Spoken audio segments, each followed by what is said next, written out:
తమిళనాడులో కీలక పరిణామం జరిగింది. డీఎంకే కూటమి నుంచి ఎండీఎంకే వైదొలగనున్నట్లు తెలుస్తోంది. ముఖ్యమంత్రి విజయ్ తో వైకో భేటీకి ప్రాధాన్యత సంతరించుకుంది. టీవీకేతో ఎండీఎంకే కలుస్తుందనే ప్రచారం జరుగుతోంది.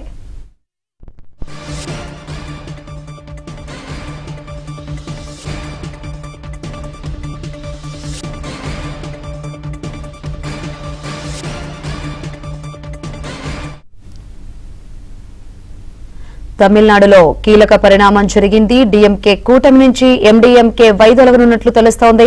ముఖ్యమంత్రి విజయ్ తో వైకో భేటీకి ప్రాధాన్యత సంతరించుకుంది. టీవీకేతో ఎండీఎంకే కలుస్తుందనే ప్రచారం జరుగుతోంది. మరిన్ని వివరాలు మా చెన్నై కరెస్పాండెంట్ సిరిని అడిగి తెలుసుకుందాం. సిరి,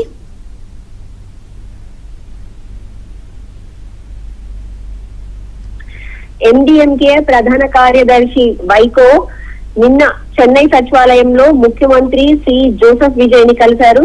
ఇటీవలే వైకో కుమారుడు ఎండీఎంకే ఎంపీ దురై వైకో కూడా విజయ్ ని కలవడంతో రాజకీయ వర్గాల్లో అయితే ఇప్పటికే డిఎంకే కూటమి నుండి దీర్ఘకాలంగా కొనసాగుతున్న ఎండీఎంకే పార్టీ ఇప్పుడు విజయ్ నేతృత్వంలోని టీవీకే కూటమికి దగ్గరవుతున్న అనేటువంటి చర్చలు బలపడ్డాయి. ఇదే విషయం అయితే రాష్ట్ర రాజకీయాల్లో జోరుగా సాగుతోంది. అయితే ఈ భేటీ రాజకీయ కూటమిపై కాకుండా తూతుకుడిలో స్టెర్లైట్ కాపర్ ప్లాంట్ పునరుద్ధరణ ప్రయత్నాలపై చర్చించేందుకేనని వైకో స్పష్టం చేశారు. గ్రీన్ కాపర్ పేరుతో వేదాంత సంస్థ మళ్లీ కార్యకలాపాలు ప్రారంభించేందుకు ప్రయత్నిస్తోందని, దీనికి ఎలాంటి అనుమతులు ఇవ్వొద్దని ముఖ్యమంత్రిని వైకో కోరినట్లు తెలిపారు.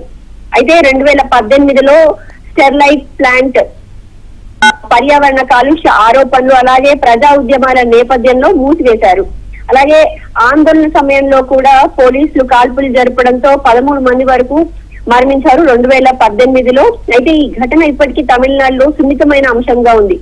ఇదిలా ఉండగా ఎండీఎంకే భవిష్యత్ రాజకీయ వైఖరిపై కూడా మీడియా ప్రశ్నించగా ఈ నెల 27న జరిగేటువంటి పార్టీ జనరల్ కౌన్సిల్ సమావేశంలో చర్చించి ఒక నిర్ణయం తీసుకుంటామని వైకో వెల్లడించారు. గత అసెంబ్లీ ఎన్నికల్లో డిఎంకే కూటమిలో పోటీ చేసిన ఎండీఎంకే 2 స్థానాలు గెలుచుకుంది. అయితే విజయ్ నేతృత్వంలో మైనారిటీ ప్రభుత్వంపై జరిగిన విశ్వాస పరీక్షలో పార్టీ ఓటింగ్ కి ఎండీఎంకే దూరంగా ఉంది. అప్పటికే ఇదే విషయం కూడా రాజకీయ సంకేతాలకు కూడా భావించవచ్చు అని తెలుస్తోంది.